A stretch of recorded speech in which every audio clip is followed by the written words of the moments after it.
లింగ నిర్ధారణ పరీక్షలు చట్టరీత్యా నేరము. లక్ష్మి, నేను 9వ తరగతి ఏ సెక్షన్ చదువుతున్నాను. ఈరోజు నేను చెప్పబోయే విషయం ఏంటి అంటే, ఒక మహిళ గర్భంలో పెరుగుతున్న ఎంబ్రియోను 8 నెలల తర్వాత అంటే 57వ రోజు నుండి జన్మించే వరకు చట్ట ప్రకారం పీటర్ అంటే పిండంగా భావిస్తారు. ఇది ఇలా జరుగుతున్న కాలంలో కొంతమంది ఆడపిల్ల అయితే వద్దు, మగపిల్లడైతేనే కావాలని డాక్టర్ల దగ్గరికి వెళ్ళి పరీక్ష చేయించుకొని కడుపులో ఉండగానే చంపేస్తున్నారు. ఇలాంటి వాటిపై క్రిమినల్ చర్యలు తీసుకోవడం జరుగుతుంది. నేటి నుండి ఆడపిల్లల రక్షణ కోసం ఎన్నో చట్టాలు ఇవి చేయడం జరిగినది. కావున ఆడపిల్లలను రక్షించడానికి మన వంతు కృషి మనం చేయాలి. ఒక స్త్రీ ఎన్ని పాత్రలుగా పోషిస్తుంది అంటే, ఒక భార్యగా, ఒక సోదరునిగా, ఒక సోదరాలుగా ఒక స్త్రీ ఎన్ని పాత్రలు పోషిస్తుంది అంటే, ఒక భార్యగా, ఒక సోదరాలుగా, ఒక అందమైన ఆడపిల్లగా, ఒక ఎంతో అందమైన ఆడపిల్లని ఇప్పుడు ఈ కలియుగంలో ఆడపిల్లలకు రక్షణ లేకుండా కొంతమంది ఆడపిల్లలను చంపివేయడం జరుగుతుంది.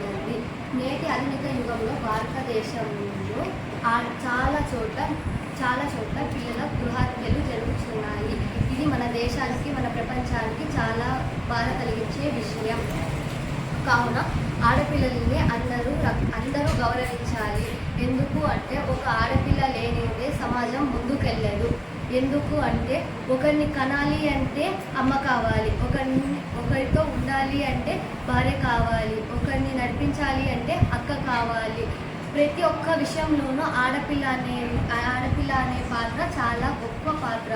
ఇలాంటి ఆడపిల్లలను రక్షించడానికి కొత్త చట్టాలు ఇంకా కొన్ని జరుగుతున్నాయి. అయినప్పటికీ కూడా ఇంకా కొంతమంది చాలా చోట్ల హత్యలు జరుగుతూనే ఉన్నాయి. గర్భంలో ఉండగానే ఆడబిడ్డనో మగబిడ్డనో తెలుసుకోవాలని చేసే ప్రయత్నం చట్టరీత్యా నేరం. ఎలా అంటే, తల్లి గర్భంలో ఉండగానే శిశువు ఈ విధంగా ఉంటుంది. ఆ తెలియని వయసులో ఆ చిన్న పసి మనసుని చితిమేసే ప్రయత్నం దయచేసి ఎవరు చేయకండి.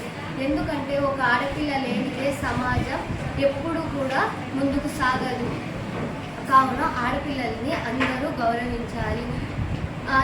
చేసే ప్రయత్నం ఆడపిల్లనో మగపిల్లోడో తెలుసుకునే ప్రయత్నం చేసే వారికి చట్టరీత్యా క్రిమినల్ చర్యలు తీసుకోవడం జరుగుతుంది.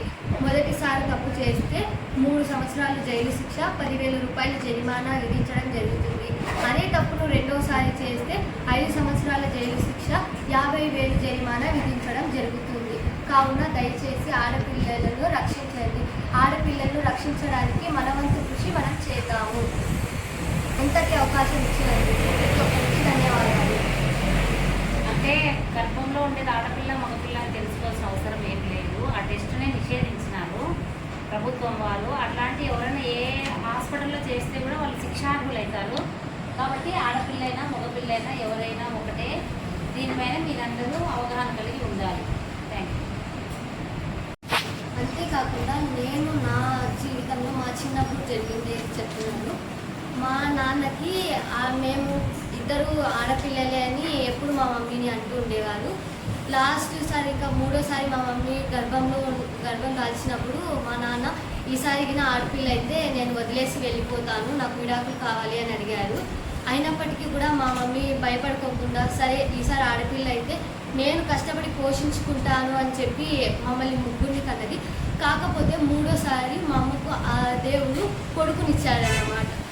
అంతే, నేను చిన్నప్పుడు మేమిద్దరం ఎక్కువ కావచ్చు మా డాడీకి. మేము ఆడపిల్లలే పుట్టిండొచ్చు, కాకపోతే ఆడపిల్ల కూడా అన్ని విషయాల్లో సమానమే. ఇప్పుడు అమ్మాయిలు అబ్బాయిలు అనే తేడా లేకుండా ఆడపిల్లలు ముందుకు సాగుతున్నారు. ఇప్పుడే మేము ధైర్యంగా ముందుకు సాగగలుగుతున్నాం. అలాంటి విషయంలో తల్లిదండ్రులు ఎవరో చెప్పారని అలా చిన్న వయసులోనే దయచేసి ఎవరు కూడా పిల్లలని కడుపులో ఉన్నప్పుడే చంపేయకండి. And Prenatal Diagnostic Techniques PCPNTT Act 1994 Let the sounds echo equally. Welcome the girl child with open arms.